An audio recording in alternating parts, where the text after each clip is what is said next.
This is not normal homeschooling at all. You know, this is crisis schooling. It's hard to scale something like homeschooling in the personal way you do it because it's so specific. If you talk to the teachers and tell them what your situation is, then it will be much better for everybody. What I would suggest is to have some structure in the day and include your kids in it. You need to tell them, I have a phone call at this time. I have something to do at this time. Many people are currently in the situation that they need to sort of get work and homeschooling or distance learning, get that sort of managed somehow. And I would really appreciate if we got some advice on this. How could you make my life easier? For example, with my kids at home doing work at the same time. I don't know, June, can you help us with this a bit, maybe? Yeah, I guess the first question is like, how many kids and how old are they? Good question. That would be an interesting question for the audience. Like, what's the how many people, how many kids do you have at school currently? All right. Yeah, they're raising hands like. You can also comment in the chat, or you can also just unmute yourself. Yeah. I mean, that's so many people, so feel free to unmute yourself. And I have two kids, and one kid is in school, he's 9 years old, and the other one is in kindergarten, 5.5. Okay.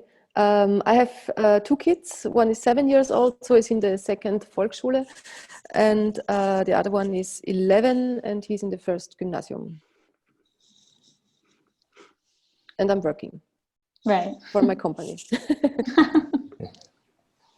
Right. So I guess if we talk about the range of, let's say, kindergarten to, the elementary. Mine are a bit older. Mine are 11 and 13. Yeah. Right. Exactly. Because I think what most people don't expect is how much of a full-time job is homeschooling, right? Because we actually hired somebody to do that, like the school themselves, and then it kind of like we bring it back home, and so the kids needs attention and routine and basically some guidance as well. For my case, when I started homeschooling my daughter, she was already 13. She was a bit older than most of your kids. But what worked for us is to have a structured routine, not really a very strict one, but basically like we would do X in the morning and X in the afternoon, and to have plenty of time in between for them to do whatever it is that they want. And especially for you, this is not the normal remote work setup. That's something that we want to, emphasize to everybody. And that being said, your team members, the company that you're working for, will most likely be a bit more lenient as well, with the situation that we are in. And, arranging calls, or maybe your toddler coming in and joining in on your conference call is perfectly fine, right? And it shouldn't be something that we frown upon, or that we should, kind of like, oh, what she's doing, or like it's just like distracting or whatnot. It shouldn't be. But like I said, what I would suggest is to have some structure in the day and include your kids in it. You need to tell them, I have a phone call at this time. I have something to do at this time. And because you have something to do, you also need to give them something to do, because it's a matter of attention. If you need, to put their attention on something because you need your attention elsewhere, you have to match your routines. And not just say that, okay, I need to distract them, or I need to they shouldn't be dictating your schedule. You should be structuring their schedule along with yours. Or at least that's what worked with mine. I think what June said is important. It's not about distraction, really, you know. So I guess what we do is when we try to do something with the kids, there is full focus on that, and when we try to work, there is full focus on work. And as long as the kids also see what you're doing work-wise, I think they will understand really fast. Okay, this is what my parents do. You know, I think for a lot of kids these days, it's really hard to tell what their parents are doing because everyone's leaving in the morning and come back at night, you know, so they don't see what's happening. And I think we're in the big plus situation. We have the big advantage, really, that a lot of people who already work remote or work in creative jobs or have the option to be away from office, really. I think they're more aware of situations, more focused on some things. And as soon as you think about options, you know, it's a plus. A lot of parents, unfortunately, don't have the option to think about it. But we found out talking to a lot of friends, teachers, to politicians, whoever, I'm sure everyone will make it work when they consider options. If they don't have time to consider options, that's like the worst case, I guess. You know, and that's what I'm a bit scared at the moment, that there is some families who will be left behind because they can't act like we do. They won't meet online and discuss things. They just have to follow whatever they need to follow, really. But again, my advice is just when you're doing the homeschooling, focus on this. If the parents can split up, if there's two parents involved in this, perfect. And just try to find what works best for you, but also for the kids. Exactly. So let me quickly interrupt here and introduce our fourth speaker. Hey, Rebecca. Hello. Can you hear me? Yeah, we can hear you. Okay, good. Making sure my mic, I had to reattach my mic really quickly, so I was just checking. Well, So now, everything that they're saying is spot on as far as my experience has been as well. My kids are 13 and 9, sorry. And I started homeschooling with them when they were quite a bit younger, 7. My daughter was 7 or so. And I agree. I think that you really, for us, if they're doing their schoolwork while I'm working, then we're all happy and fine as long as they can do it. They everything that they can do alone. And then my daughter will save some of her work for a time when I can meet with her. So we try to keep a work schedule that is the same. They work while I work, and my daughter will get everything done on her own that she can and then save the rest for me. And so there's a time every day when I stop my work and I check on her work. So that's what's worked really well for us. My son doesn't really need my help. He's able to contact a tutor or a teacher, and he does a lot of his work online. So that works out really well for us too. With younger children, I would suggest, especially if your children get their work done very quickly, I would suggest what we call busy bags or boxes. Just putting some of their favorite toys or things that they quietly can play with in a bag or a box, and only letting them get that out when you need them to be working quietly while you're working. That works really well for small, younger children who need to be not only distracted but occupied while you're both busy. So that's the only thing that I can think of to add. Everyone seems to have so many great ideas and some good opinions about this question. I really appreciate what June had to say. A lot of the things that she's saying I've found to be true as well. So spot on. Thank you, Rebecca, and welcome on board. Thank you. I'm so sorry about the time confusion. Great to have you here. So from what I've heard so far in terms of making it manageable, it's, surprise, it's a lot about actually managing time effectively and efficiently.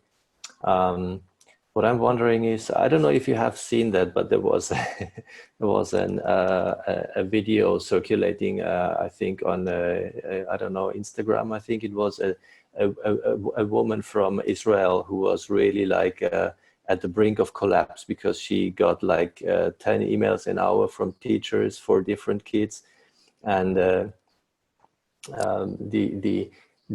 assumption that that she could handle the day was just wrong. It was just unmanageable because there was so much communication going on, and I'm wondering what's your experience on that end? Does it what can I do to sort of get out of this communication loop? Is it just a matter of age, or is it something that I can actively do in my communication towards kids or schools in order to manage my time more effectively, rather than being a victim of circumstances? Well, I think, when we are talking about homeschooling, like a lot of time people are asking, is homeschooling for everyone? And over the last years, of course, like it's hard to scale something like homeschooling in the personal way you do it, because it's so specific to like family situation, age of kids, how many kids you have. And I think it would be wrong to try to find one way that works for everyone now. And I also do understand that Florian and other people are teaching have a hard time and getting things out there. I know just from friends who work a lot more than they usually do because they need to stay in touch and parents have questions. So I'm hoping that parents also understand that it's depending on them as well now. We can't just give responsibility away to the government, to the teachers now, and make them to fix the situation. But it's about the parents doing their part of it and finding their own way to do it. And I think it's just as important as with any sort of leisure time or any other activity as well. We just can't put us all in a bubble and think it works. I think everyone has a different approach, and the more you talk about it, the more opinions you get, or the more positive examples. And I think that's like the main thing for me. The more positive things you see in this, the easier it gets in the end. And what I'm missing a bit in the homeschooling discussion, not only now but in general, is show where it works and how it works, so that everyone can pick like their best parts out of it and have the benefits of it, really. Mm-hmm. Thank you, Lilo. Yeah, totally understandable. I have to say that for me it becomes manageable after a couple of days, but I had to be very realistic about what I can actually manage during the day, and that was not the same amount of work that I was used to do before, right?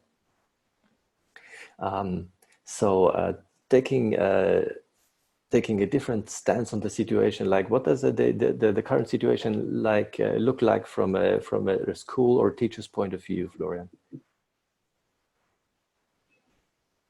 Well, it's interesting actually, all the aspects that you brought up here. I think I wanted to start with expectations. What are the expectations that we have as teachers, and what are the expectations that the parents have, and also kids, because a lot of kids are concerned with their grades.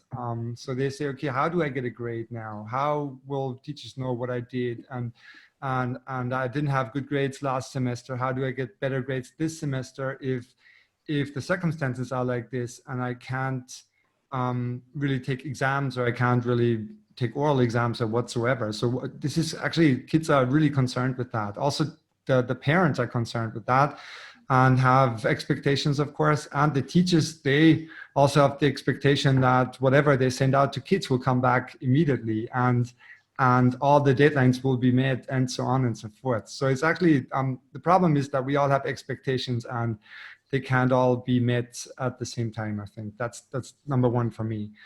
Also, the second thing, and that's just maybe a link to what Lilo said, I think it's all about clear communication, you know. So if I have a lot of parents actually sending me emails saying, listen, this is my situation. My situation is we only have one laptop. We have 3 kids. They can't work at the same time. I have to do my office work as well. So communication is the most important thing, I think, anyway. So if you talk to the teachers and tell them what your situation is, then it will be much better for everybody. So that's kind of the misconceptions. I think they occur even, or the expectations are so different because we don't know exactly what other people think, and communication will help in that way. So that's the most important thing for me right now, is from the perspective of a teacher, is to find out what the needs are of my kids and what the situation is at home.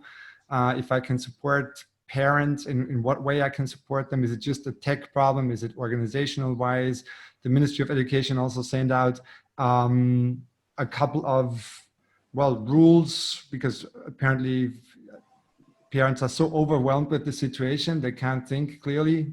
I guess it's the only reason I can think of why the ministry would send out something like that, so that they tell parents, okay, structure your life, make sure that kids work on their stuff on a regular basis. It sounds all logical to me, but apparently a lot of parents don't know anything about that. Okay, so they're more concerned with their work now and their situations and their difficulties in their private life and in their also their work. A lot of people lost their jobs. They had to go to what we call Kurzarbeit. They don't work as much. So it's also this kind of personal situation that comes in now for homeschooling. I totally understand, Lilo, if you decided to do this on purpose, if you wanted to do homeschooling, you decide that you want to do it, and then you do it, and you find a good structure for yourself, but you're not forced into a situation like Exactly, that. So yeah. that's the problem right now for most people. Yeah, I agree. Just to add to what Florian said, we also have, so the teachers sent out these updates, daily updates from my daughter's school now, which is amazing. In Portugal, they've chosen one platform, by the way, which is really amazing. They chose Google Classroom. So everything is in there. Their emails, you know, their resources, even their Hangouts. My daughter stresses out, like, I have to meet people again. And she goes to a Hangout, right? So this is basically, but it makes things easier because everything is all in one place. You know, it's just Google, and they log in and they have the classroom in there, and they see the updates from the teacher. They have their own calendar. Everything is there. So Florian, if you need to suggest something to your school, suggest Google Classroom to them. Yeah. Yeah, just to add that their update was something to do, like, we don't know if everybody has internet in their house, right? Especially since my daughter, she goes to a public school, so they also have families who do not have computers at home, right? And they probably are just accessing things on their cell phone. And those are things that we need to consider because there are families that are not as fortunate as we are. We kind of take things for granted that, yes, they will have computer at home. Yes, they will have internet at home. But in reality, we not all of us do. And the teachers has to consider that, or at least the parents will also need to communicate that, and if you have 4 kids and you only have 1 computer at home, how are you going to structure your life like that? Plus you yourself, and you probably your wife or your husband is going to be working too, and both of you, the entire family working in 1 computer. How are you going to structure that kind of stuff? So I think communication is key. It has to be on both sides, and also empathy, from both sides as well. Michael, if I can interject, one of Rebecca's husband, she invited me to pop in here. I'm a high school assistant principal here. We're in Texas, and what we're realizing is that the teachers, the administrators, the parents, the students, everybody is very, very confused. Okay. No, I can't be heard. Can y'all hear me? Yeah. You can hear me. Yeah, works. Okay. A little garbled, but yes, I think I can hear you. There you are.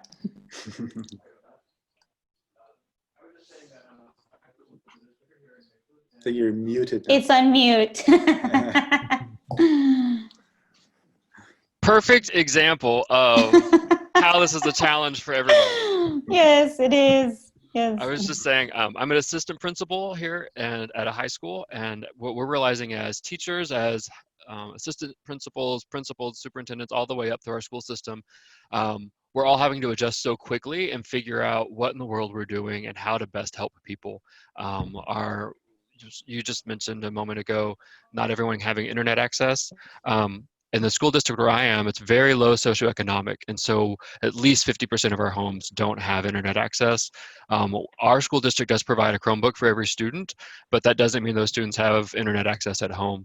But if you just come up the road 20 or 30 minutes, we have a high socioeconomic school district. So that school district is requiring everyone to do grades, they're taking tests, they're doing projects. Those students are still working an 8-hour school day, and they're expected to go to all 8 of their classes virtually.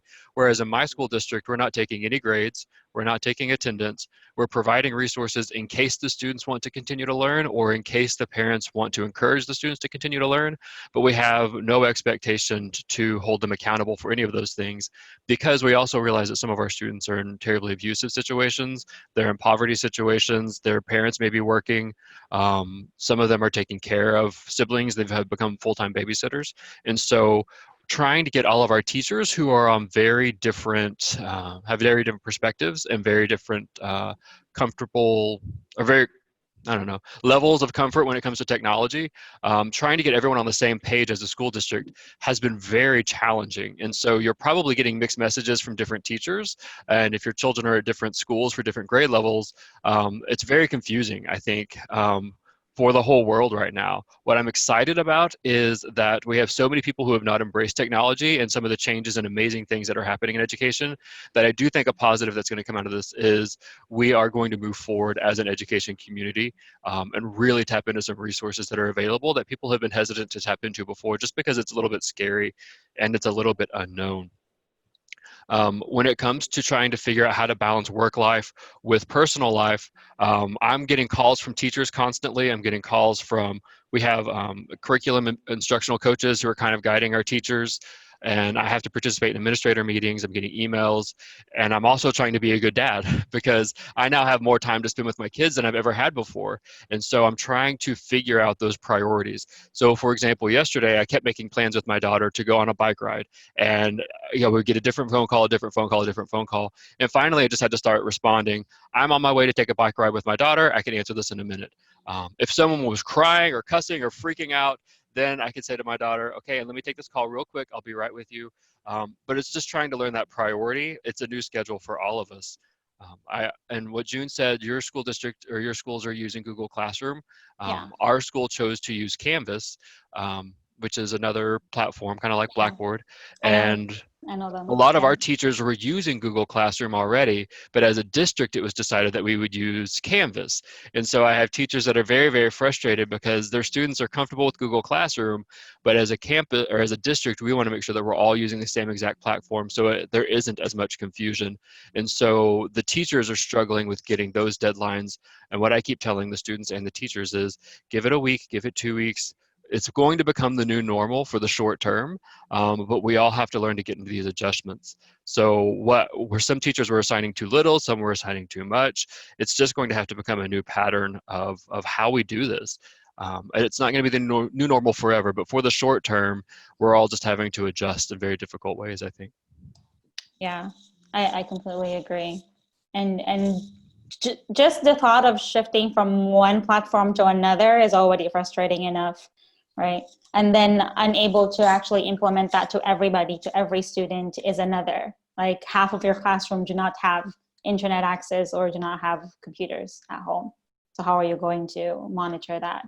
And then there's another thing about something presential. If you have never taught online before, you would always feel like I'm not in touch with my students, and I don't feel like they're doing what they're supposed to be, or I'm not making as much impact as I would have if I was in a classroom. And this sometimes frustrates teachers, educators, because they were so used to that when you walk into the classroom, you know that they're there and they're listening to you.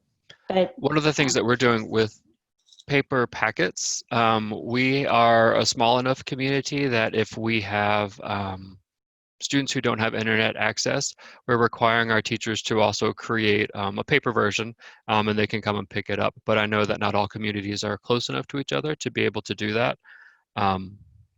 You mentioned something else that I was going to comment on about what we're doing.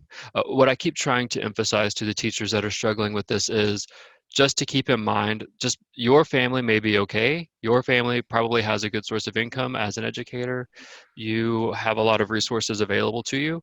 But just remember when you're having these high expectations for students that your students aren't in that situation. So try to avoid heavy content, new content, stressful assignments, and let's try to make sure that it's balanced with what's actually manageable and practicable for those students.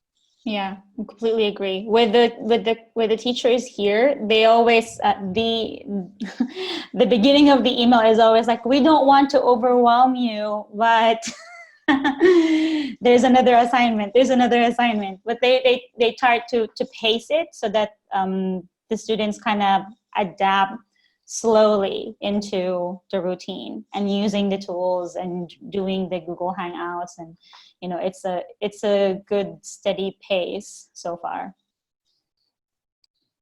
One thing that Daniel said, that's what I really liked, is if all of us understand we don't need to be the perfect teacher, but we can be better parents in the situation. I think this helps a lot. Like going on a bike ride, showing kids other things in case they don't have internet access. Like we just yesterday, we just fixed the bike for the smallest ones, just put new tubes in, did stuff like this. I'm doing other things. And also because like the whole digital thing, I talked to a friend who's teacher in the Bronx, and she said exactly the same thing. She can't read some of the students because they don't have internet access. So what she's concerned the most is that they don't have 2 regular meals a day. So there's a totally different aspect in this as well, on top of the curriculum and what kids are learning. Also what Florian said, that they're concerned, like the good kids are probably concerned about their grades and parents are concerned about their grades. But one of the things that I like about homeschooling is there are so many different things that kids can actually learn from you as a parent, so make use of this, especially in this situation. I think no one is going to complain that they didn't do their math homework by day X, at the moment. As long as kids have something useful to do, as long as they continue to learn to improve things, I think this is the best you can do at the moment. And I think this is a great option for a lot of people to see who they are, who their kids are, just getting closer together. And again, I know like teachers are doing an amazing job now, and I would never say I'm the best teacher, but I try just to be a good parent and help my kids to grow in a way. And yeah, that's why altogether I think we can learn a lot from the situation. Lilo, can I ask you something very quickly? Yeah, sure. I'm interested just in this aspect of social interaction, because I don't know very much about homeschooling in that way, but only distance learning. But do you ever think about kind of the missing kind of social interaction with kids in the classroom? Well, that's one of the questions that pops up a lot, really. And I think it depends on a lot of different things. A is family size, of course. Like with 4 kids, they interact so much with each other. And then also we have other families, friends who bring their kids maybe once a week or do something. So usually our kids are not antisocial or anything, you know. No. I would say it's more the other way around. And also this is what we learned from remote work, you know, that you will always have like other families who have like the same ideas of lifestyle. So I'm not scared that the kids don't have like the social contact they need to have, right? And as I said before, it's hard to scale that because it's different with every family, you know, how they work. But also now, even with the distance in between them, like my oldest one, she wrote a letter 2 days ago and sent her to one of her best friends, you know. It's a great time to try this. Why would you send a message? You can write a letter, you can do other things just to be creative, do things that maybe were common sense 25 years ago. Yeah, sure. I'm just asking because I know that a lot of our students, they miss that kind of interaction with their classmates and so on. And it's also an issue. It has become an issue. And the longer we stay at home, lockdown, it's going to be big for us. So we try to meet them. Not only, I meet my students a lot online or even in meetings, just to talk to them about what's going on in their life and so on. It's not about school at all. But it's just interesting. Yeah, just to chime. Sorry, go ahead, Rebecca. I have a feeling Jude and I are about to say the same things. All right, good. Yeah, so when this is not normal homeschooling at all, you know, this is crisis schooling, which is completely different. Most homeschoolers are very active during the week. We go lots of different places and we do lots of different things. And many of those things are during school hours because everything's calmer and there are fewer children. So it is really different for us as well. We're feeling the impact of our children not getting the social interaction that they used to get. So my son is fine. He's 13. He's an introvert, so he's not interested in being around other people very much anyway. He likes to have one or two friends that he talks to on chat while he plays games. My daughter, she could not get enough social interaction if I put her in a room of 1,000 people.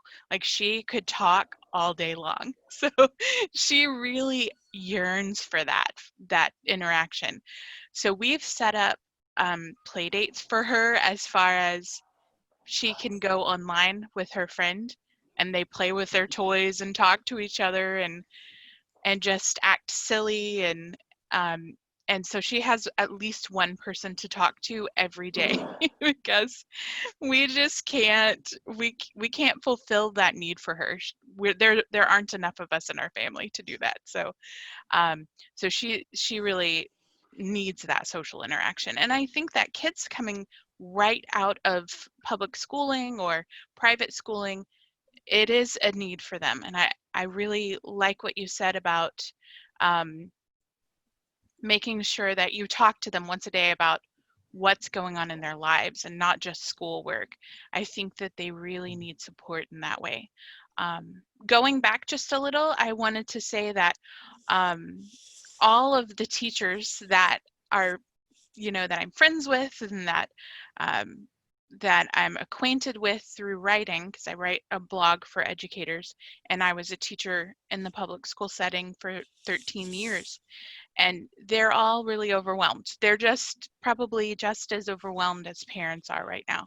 And they aren't sure what to do and how much work to give kids. And so they're all really adjusting. So what was said earlier about making sure you communicate, I think that is a key. Just telling teachers, hey, this is too much, or we can do a little more, or here's our situation, will really help, because the whole world is just kind of trying to find a happy medium and find a way for everything to work together. So I think that communication, I agree in saying communication is totally the key. June, what were you going to say about? It's slightly similar. Basically, this is not regular homeschool, right? So when we were still homeschooling, we would go to the parks all the time. You know, you go to the zoo, you actually, the things that you would discuss in classrooms, you would do them, you would go see them, right? Because you're able to travel, you have that flexibility, you are able to go ahead and be with your kids and experience the things that normally they only read in textbooks. That being said, it is important to consider the size of your family as well. For us, it was slightly different because it was just me and my daughter, right? And so her being an introvert also by default kind of makes it like she doesn't make any effort to go out, and I'm the only person that she will be interacting with.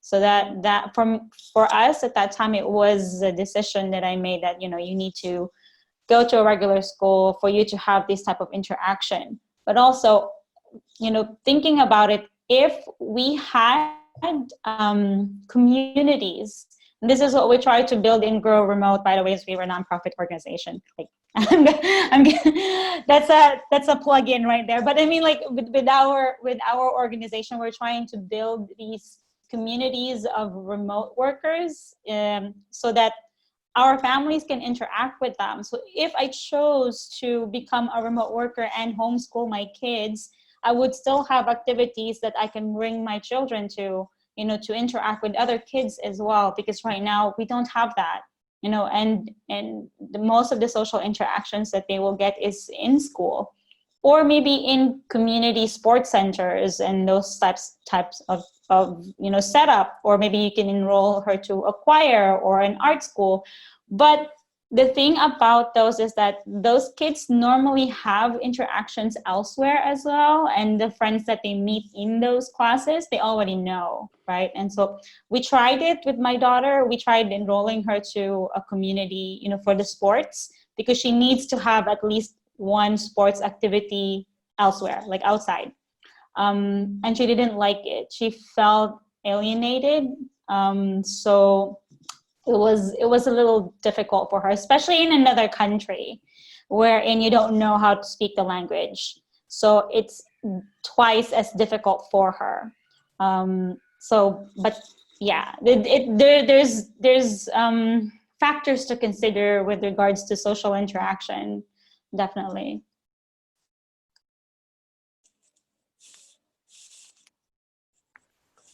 Thank you very much, June. So that was an interesting conversation, and if I may sum up some of the key takeaways that I've learned so far, is that I think one of the very important aspects apparently is being clear about the expectations as to what is actually which expectations do we have on every side. We've also discussed communication and how important communication is and the different aspects to it, right? Apparently also planning is an issue, and it can become, the more kids you have and the more people in your household and the less number of computers, probably the more complicated it can get, right? So, I think we have discussed a lot about making it manageable, and there is one question that we also thought would be really interesting, and I think Lilo already sort of showed us the way in that direction, since it's not foreseeable when the current situation really ends. We know it's not going to be 1 week, right? It could be quite a bit longer. So the question that is puzzling me really is how can we be these good parents and maybe not good teachers, but good parents that our kids really deserve, even in the current time. I think everybody here, because otherwise you wouldn't be here, everybody here wants to be that good parent and that best possible teacher that our kids can get.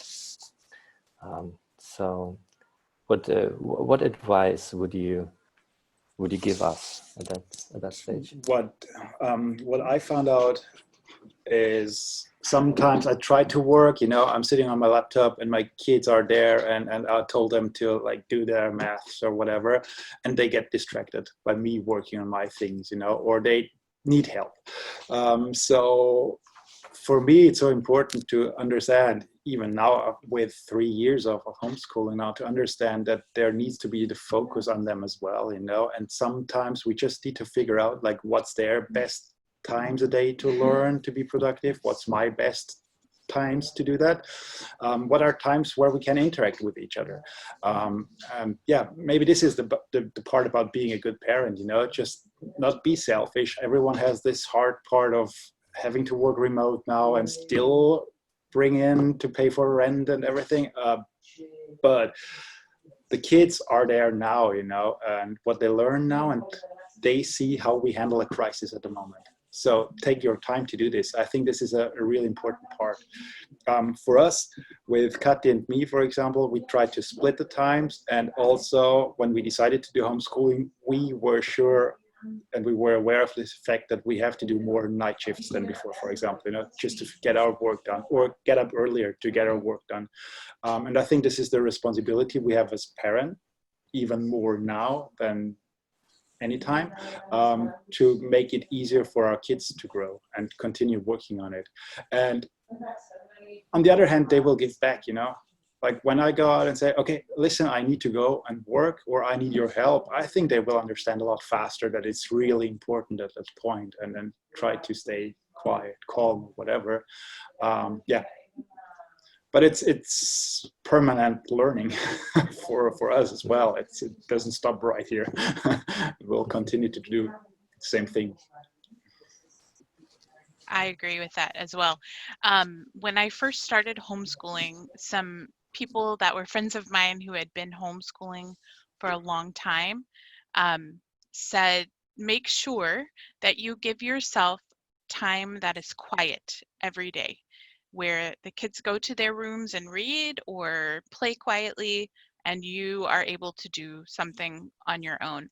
So we started out with making sure that we had a little bit of quiet time every day where we all did our separate thing.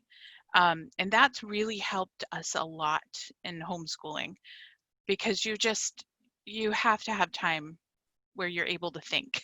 So we all have our respective quiet time. The other thing that I would say is, it's difficult, but it's also an amazing time to bond with your family and spend extra time with them and learn more about them.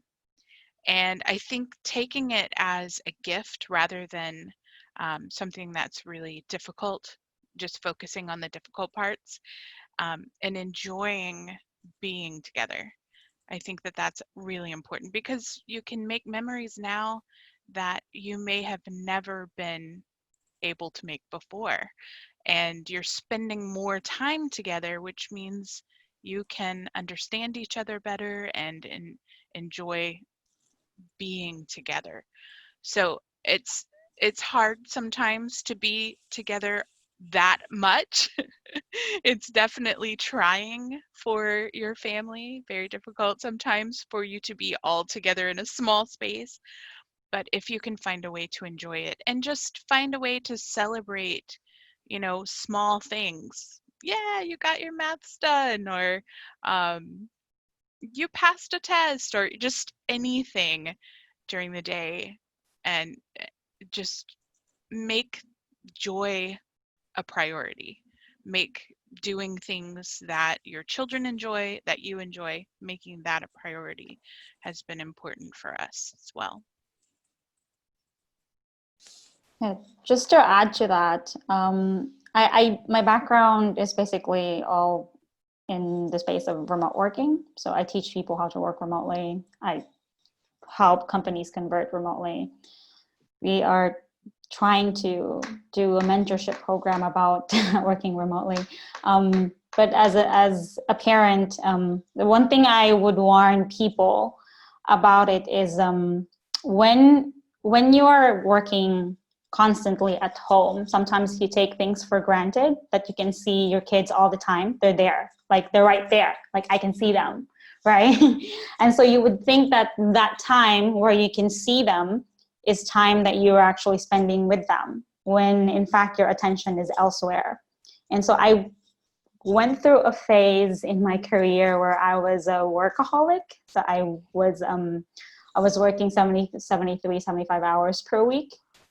Most people, work like that in 2 weeks. So I crammed everything in just 1 week. So I was always in my computer. I was always talking to people. But I can see my daughter, and I'm with her, and she was homeschooled as well. And I was thinking that time that we were in the same room was actually already our time. And then eventually I kind of had a conversation with my daughter about the situation, and I got her feedback wherein I feel like you're there, but you're not there, right? And that was really an awakening for me. Like there was, oh my God, I am teaching these things to people, that you have like a work-life balance, remote working can make you all these wonderful things. And in my own home, my daughter feels like this. And we don't think about that, all the time. We're like, no one really tells you that you're doing it wrong, because you are there, you're physically there. And so I want to tell this to people, that maybe right now this is not happening because everything is so new. But if this is going to be the normal for all of us, watch out for those little things. Because you might think that you are spending time with them, but you're not really there. You're just physically there. Your attention is not with them. So you have to block time to spend with your kids. Thank you very much, June. Thank you for your for sharing a very personal experience. And I think many of us can feel with you, especially since lots of us are pushed into that situation and didn't have the chance to sort of arrange our calendars in a way that playing with kids has a good place.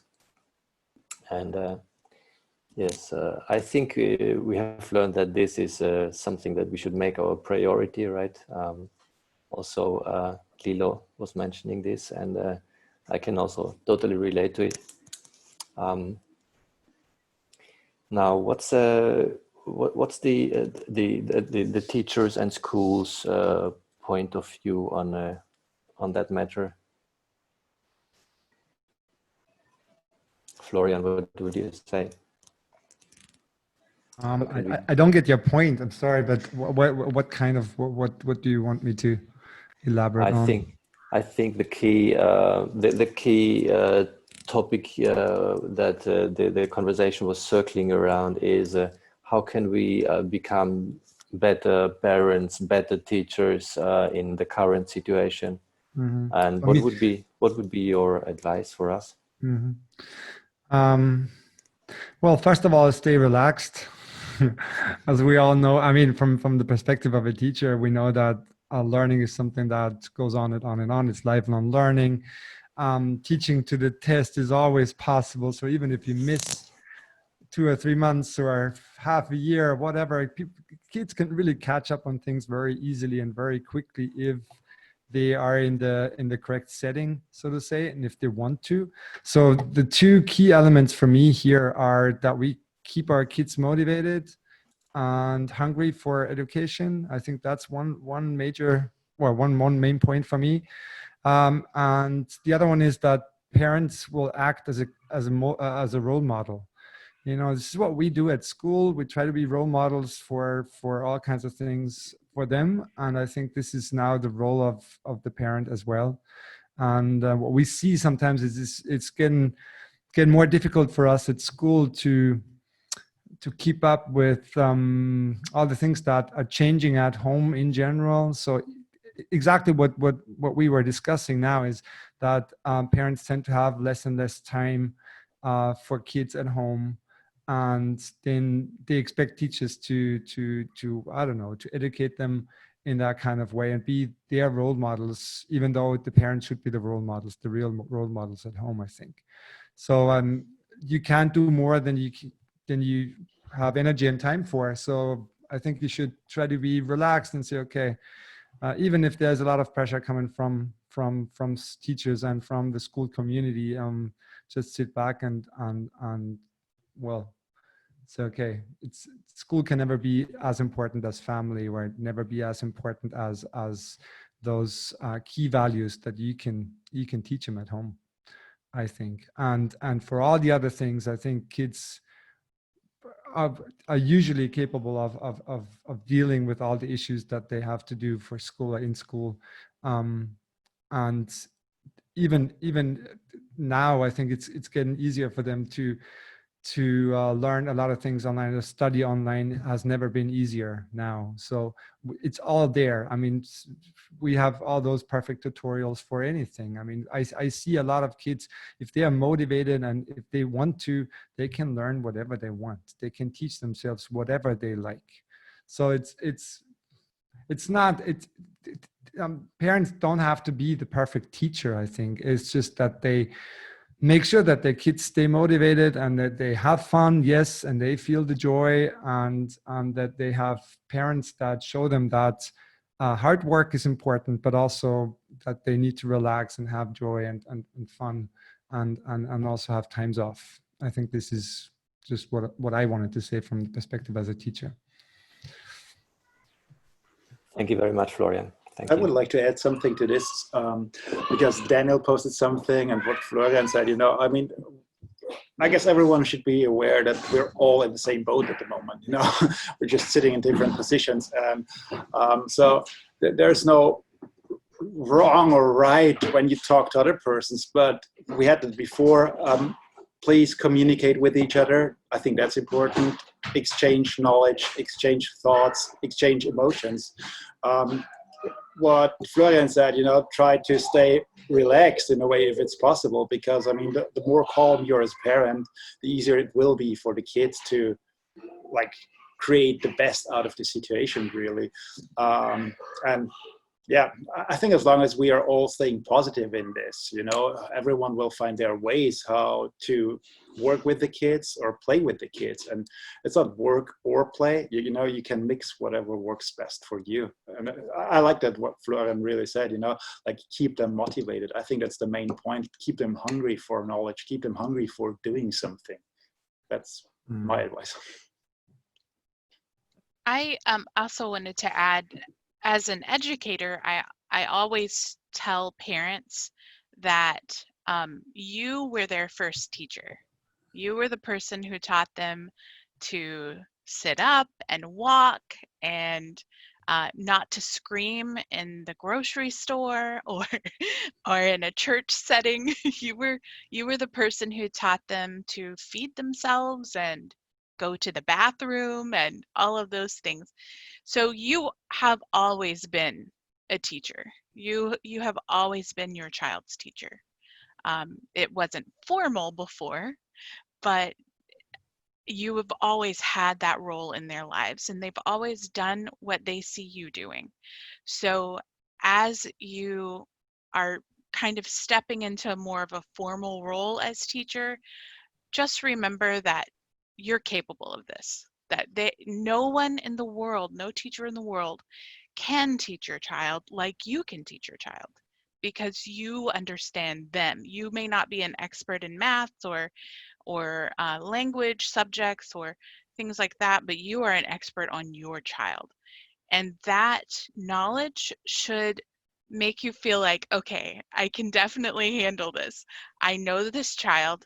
I know that I know what they like, I know what they don't like, and you can kind of take the things that they're supposed to be learning and make it presentable to them, you know, make it appealing to them in a way that no teacher ever would be able to.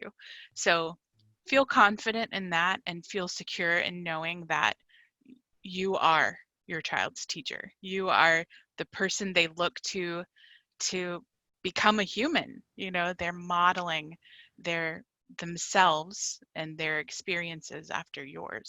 So Yeah, just to add to that, a word of caution though, and I learned this the hard way, because it's true what Rebecca said, is like, you know, we are, you know, by default their first teachers. We taught them everything that they know up until they got into school.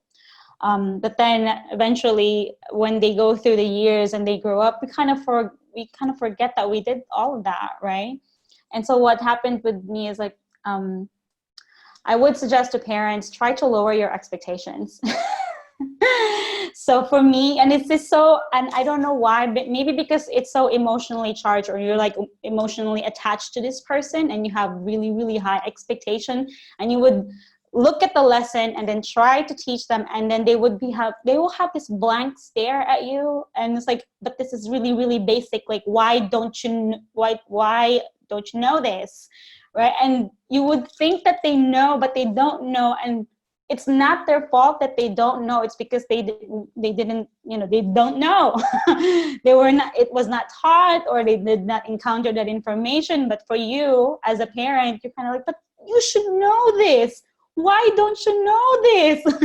And for me, it was so frustrating. I found it more frustrating as a parent teaching my child, and it's like, you know what, just let's just get a tutor, because this is going to drive me nuts. At least that was my experience at that time. But I realized that it's just because she's my daughter and I have so much expectations of her. And if only we try to lower it down and try to understand where they're coming from, it would, you know, work out better that way. So just a word of caution in that section. Thank you very much, June. Again, I can relate very much. I've had some of these experiences as well. And it's also, I also have the feeling that sometimes it's very hard to understand where the kids have their individual strength, which sometimes are not so obvious, right? So it's sometimes a weird mix of super skilled in some area, and then in other areas your expectations are way beyond what would be what you should expect at that stage. Exactly. Thank you very much. So now I think we understand that we need to set our priorities right. We need to allocate the time for our kids, and as Lilo said, that might mean that we need to do the one or the other night shift or start early. And yeah, I've noticed that. And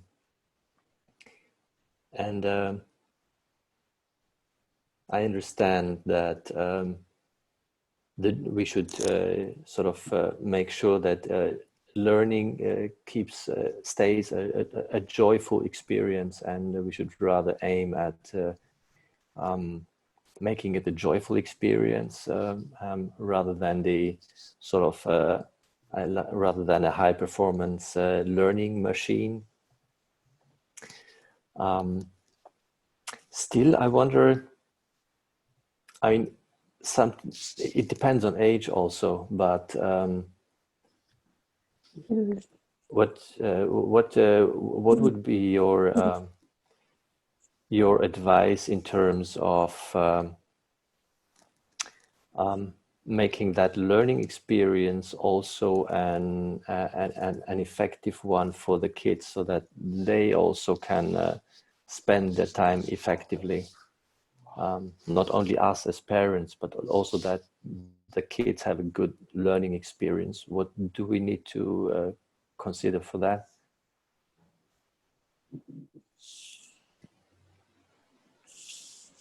Well, I think it really depends on the kids, of course, but sometimes it just watch them and figure out, you know, how they can learn the fastest. Like I had one thing yesterday with the second one, because she's, for her age, pretty good in maths, compared to her older sister, you know. So she got bored really fast of just doing some calculations. So we turned this into a game. I was not like trying to let her finish the page. I was like, okay, I'll give you 10 minutes, see how far you can get, you know, just take a different approach to this. And suddenly she really surprised me how far she actually got in filling out all the calculations and doing those things.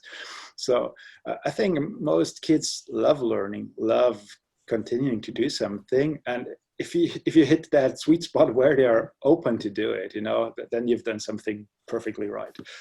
So I don't know, just watch your kids really and see what they can do, at what time of the day they can do it. And also even the small kids, they might be really self-aware of what they can do, you know. It's also one of my examples, like the oldest one. At some point, she started to stand up earlier than her siblings and started to do her work, you know, in the morning. And I approached her after the third or fourth day in a row. And I was really surprised that she kept doing this. And I asked her why she's doing this. And then she said, yeah, it's just so much easier without her sister and her brothers to focus on this in the morning. So she had finished everything before we started breakfast, you know, and she's 9. So I think our kids, they love doing this really, if you help them to do it in their best way. And that's what I saw in the last years really. And I think everyone can do this as long as you follow your kids' path. Yeah, I think most of us forget that when you're teaching kids, or teaching in general, is you have a curriculum, you have a structure, right? And the lessons that you teach.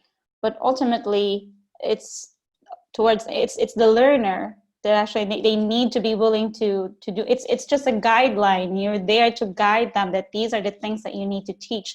How fast they go there, or the level of their interest, is still really up to them. Like with my daughter, she has subjects that she really, really loves consuming, right? That even after her lessons are done, she would still go to YouTube and look for them. And this is how you know that they are really interested in those subjects. And like I said, you know, as educators, we're just there to guide them. These are the basic things that you need to learn.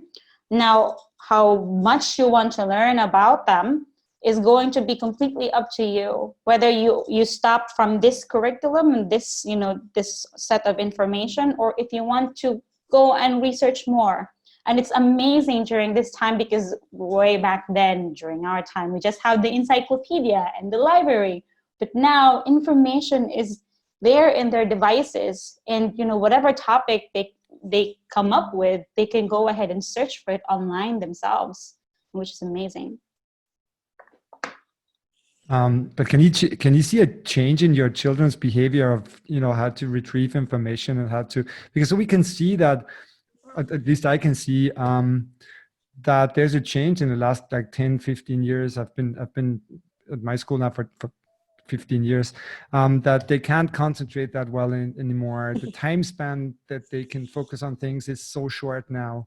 I wonder if this is also true for kids that are in homeschooling, or if, because I don't know, merely the fact that they are on their devices all the time, screen time is a big issue. We know that from science anyways.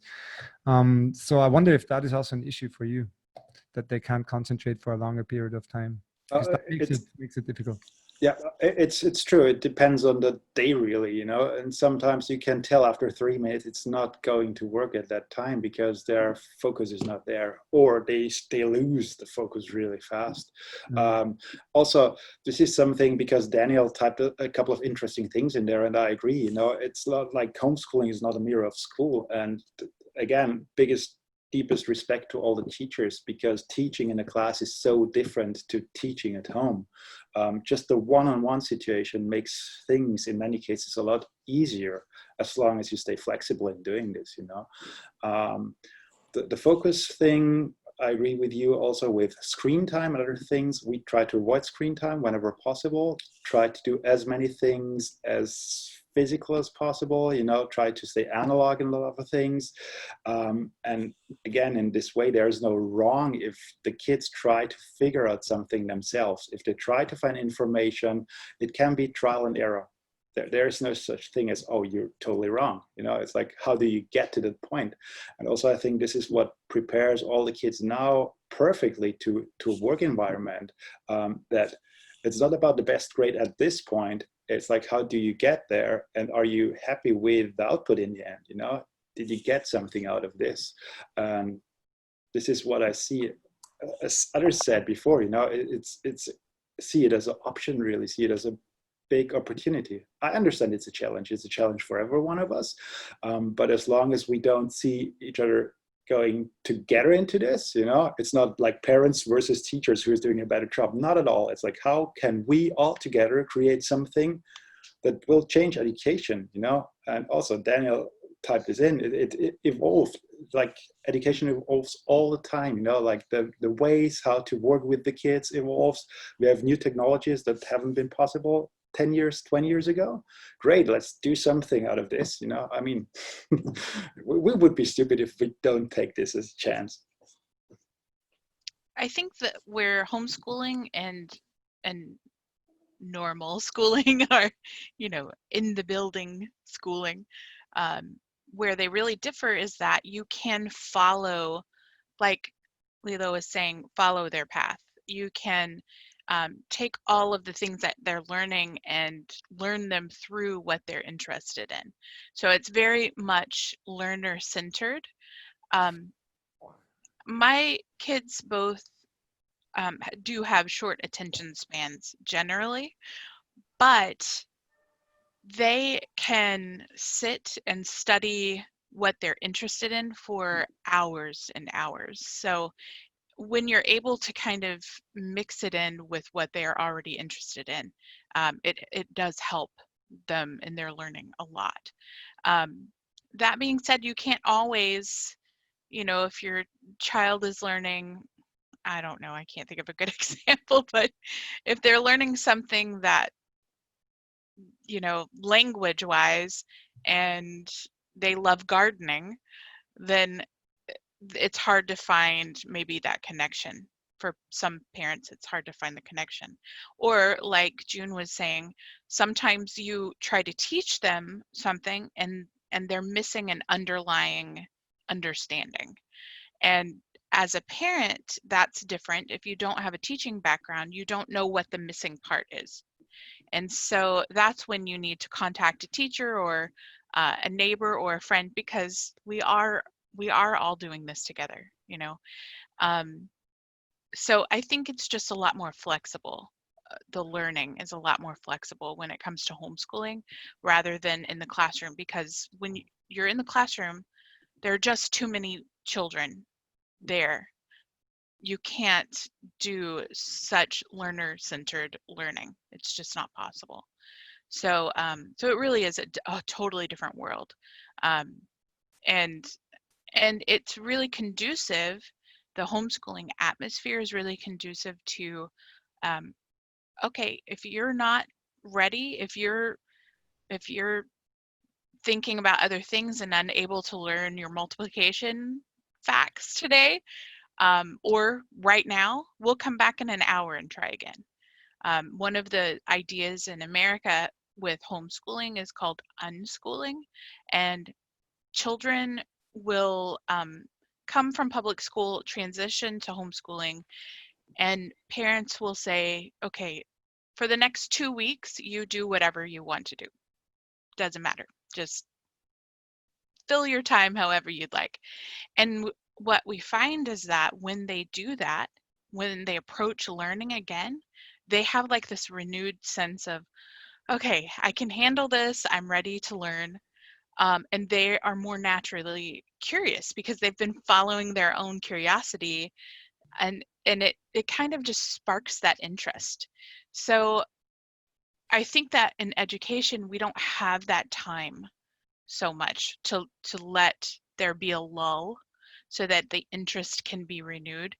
But when you're schooling them from home, there is that possibility. You have more time. It's really like a gift of time.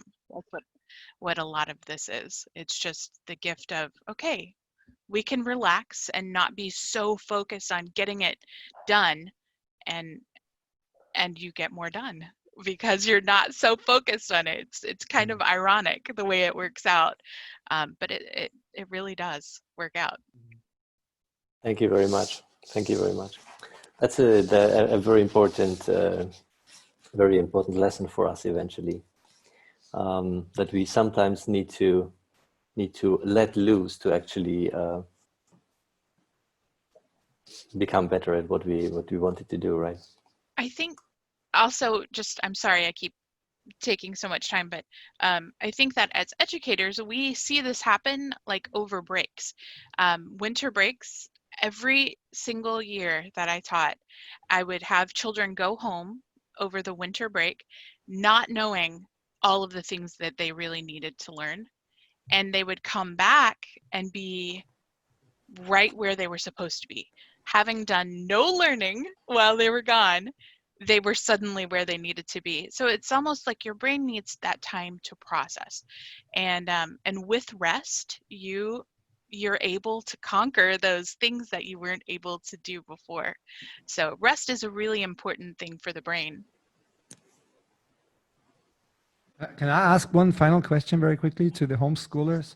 Are you worried about final exams anytime?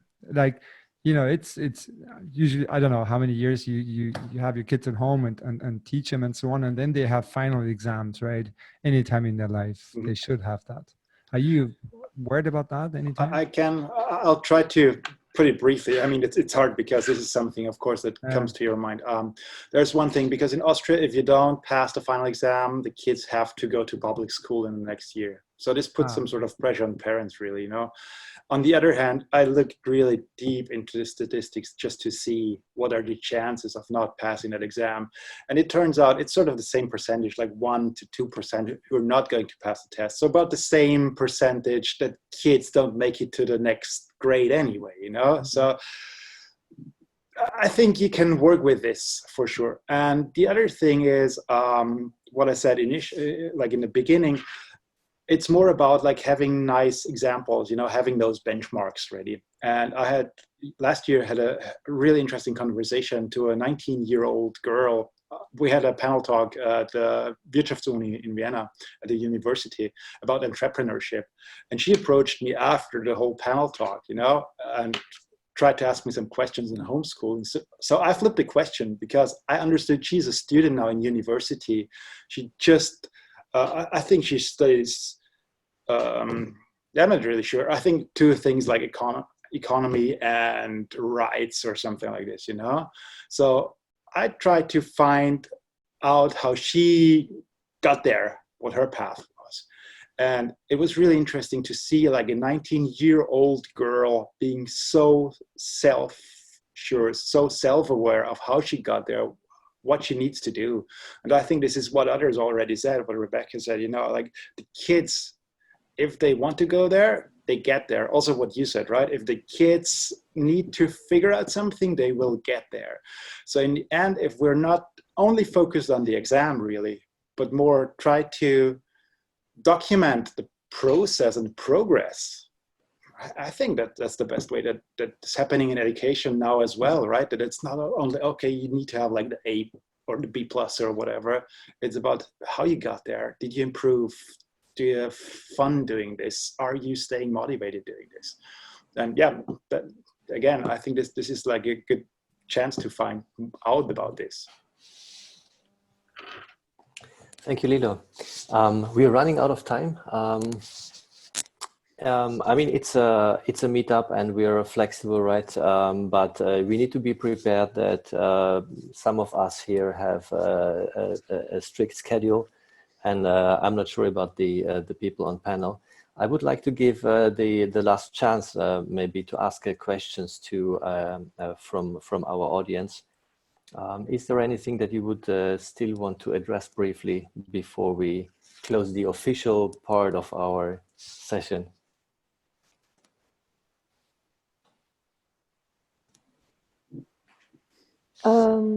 Yeah, I mean, thank you very much for all this input. It was very interesting to listen to you.